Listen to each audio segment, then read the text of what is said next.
happened suddenly. Mm-hmm. I think we knew we were losing her sort of an inch at a time. But then overnight, it was sudden, and I wasn't ready. I know.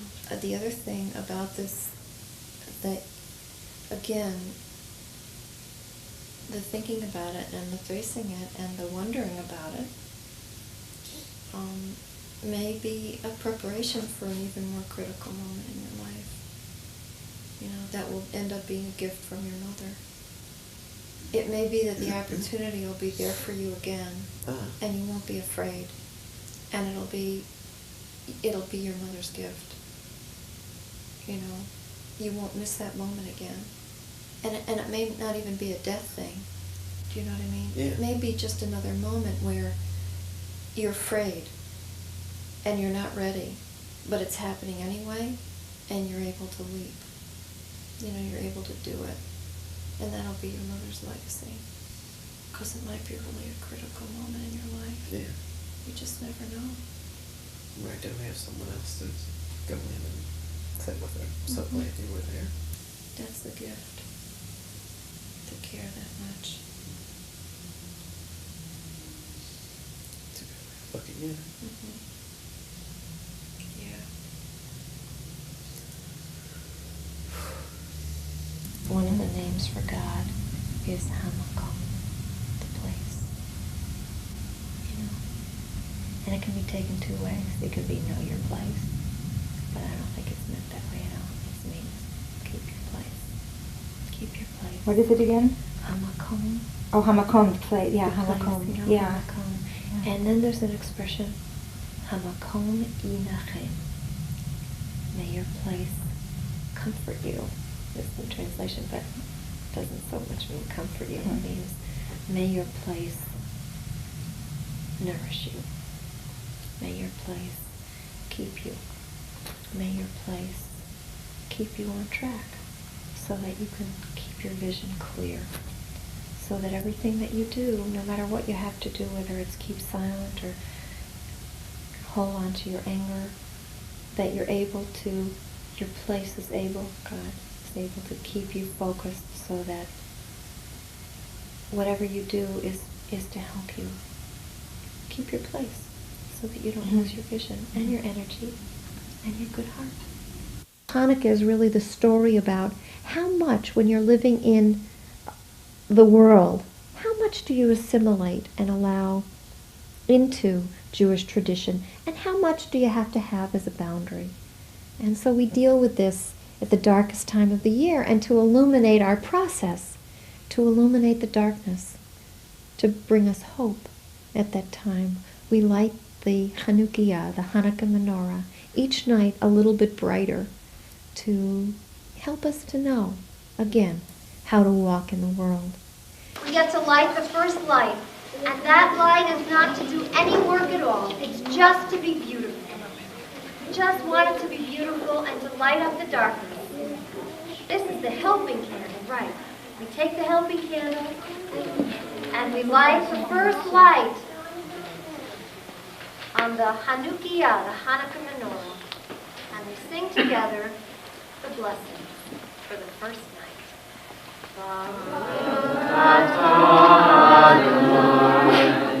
Eloheinu melech haolam, asher kidshanu b'mitzvotav, v'tzivanu l'hamlik ner shel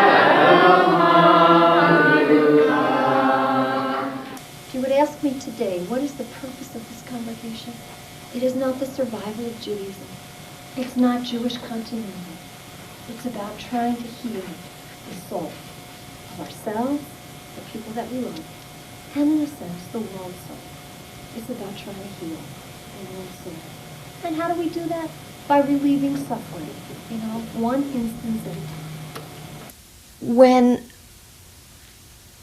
I know that by sharing something that's true in my life can help others open their hearts, and that from that opening of hearts there can be healing, it seems like an important thing to do. So by making myself a little vulnerable and sharing some of these stories, I know that these are not just my stories. I know that hopefully it's opening a door to someone else being able to share that story, perhaps not with me, but with someone else. And what I hope is these aren't just my stories, that they're stories that other people can relate to and will find healing from. But I'll have to say, it also helps me. It helps me. Every time, that's what Torah is. The stories in Genesis especially, and also in all of Torah, are the stories of vulnerable people. Speaking about jealousy and rage and addiction and broken hearts and sickness and sorrow and horrible things happening like rape, miscarriage. All kinds of things happen in Torah, and the reason Torah is powerful is because we hear the stories, people that we love, our patriarchs and matriarchs, sharing their stories with us through Torah. And so I think it's an invitation to all of us to share our stories, our sacred stories, the stories that have transformed us with others. And I hope that by me doing that, it's not just a personal indulgence, but it allows others to share their stories as well. I said, I know what you're saying. I said, but there's spiritual for Native American people who are living off the land. If you're having NutraSweet and cyclamates and everything else in your system, and you have to get up every morning for school and you can't sleep the day because you've been up all night watching the stars on mushrooms, you can't get God that way in this world. Maybe if you were living, in the desert, you could get God through mushrooms. But you can't in the life that you're in, because it's not the same life. I said, I'll tell you, you got to get God in this world by coming to the shul. We want to reclaim Shabbat for ourselves. And so even though it's not always convenient, we push ourselves, to reclaim the Sabbath because it's bigger than we are. I can't tell you why it's a sacred time, but I will tell you that it is a sacred time. And that if you enter into it, you'll know, you'll feel it. But I will warn you, once you enter into it, there really is no turning back.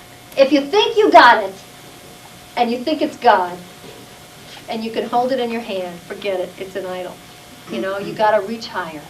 This is what Susan does so beautifully. She uses herself and her own experience as a way to get us more in touch with our own experiences. But she doesn't make it about herself. She doesn't make it call attention to herself in ways that somebody might if they were talking about themselves only. She talks about herself and her experiences with her family and where she came from and about her studies and her travels. And she uses those stories as a way to get us closer to ourselves because we can relate to that. She's so human in her presence that it makes us feel more human and like we don't have to be perfect. It's okay to make mistakes, and we stumble along the road that we're going to find ourselves and to find God. It's Torah, it's prayer, and it's doing it in community. I do pray and I do study, certainly privately, a lot. But the ultimate expression of Torah and prayer, of study and learning and prayer, is in community, is with others. And I believe that's the source of the joy that comes from it and the healing that comes from it, is doing it with others in community, connecting each other, recognizing that we're not alone in this and that there are arms that are greater than our own. And I do feel that. I do come in sometimes broken and sad or sick to a service. And it's true, by the end, I feel like a channel. I feel like God's presence has come, right through me. And I'm so grateful. For the life that you have, for the loved ones that are here with you now, and for the gift of life that our dear ones did have. Let us sing together these words. Nothing is more precious than life.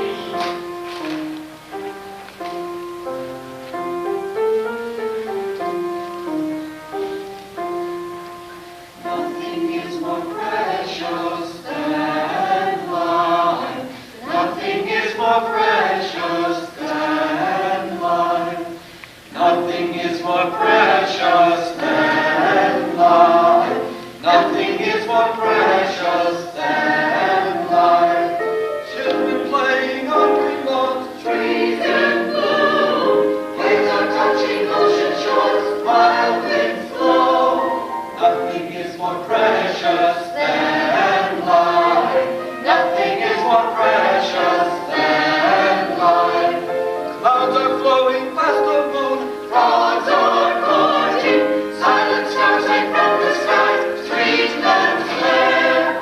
Nothing is more precious than life. Nothing is more precious than life. So for a moment, we allow ourselves to breathe in preparation for the prayer that connects all of our people. When we have no other words to utter, we always say together the words of the Shema because they help us to remember the notion of Echad, the notion of oneness, the connectedness of all creation. And when we're ready, we sing together the words of our people, the words that for generations and generations, straight from Torah, have celebrated and taught us the oneness of all creation.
Susan, I love you, and thanks for being my rabbi.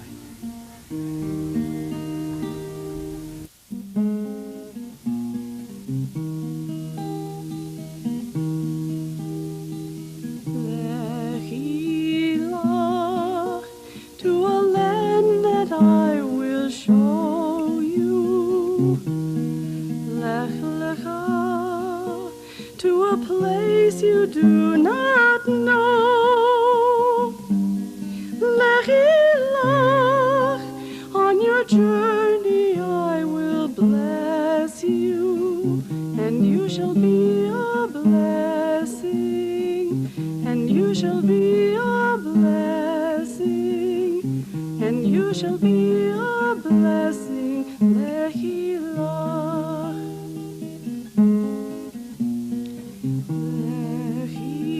Lechilach, and I shall make your name great.